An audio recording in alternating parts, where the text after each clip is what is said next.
ҳиссаи субъекти хоҷагидории иштирокчиён аз рӯи воридоти гандум ҷдм сух тиҷорат 16,4%, ҷдм роҳи сомон 15,7%, ҷдм рамз 7,9%, ҷдм пешовар 2%, ҷдм сорбон 3,2% ва 56% ба 75 субъекти дигари хоҷагидор рост меояд.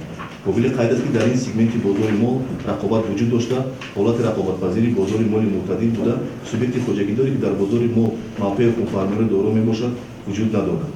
дар бозори воридоти орд 71 субъекти хоҷагидор фаъолият мекунанд ки дар ин бозори моли мазкур субъекти хоҷагидорӣ ба муҳити рақобат таъсир расон муайян карда нашуданд.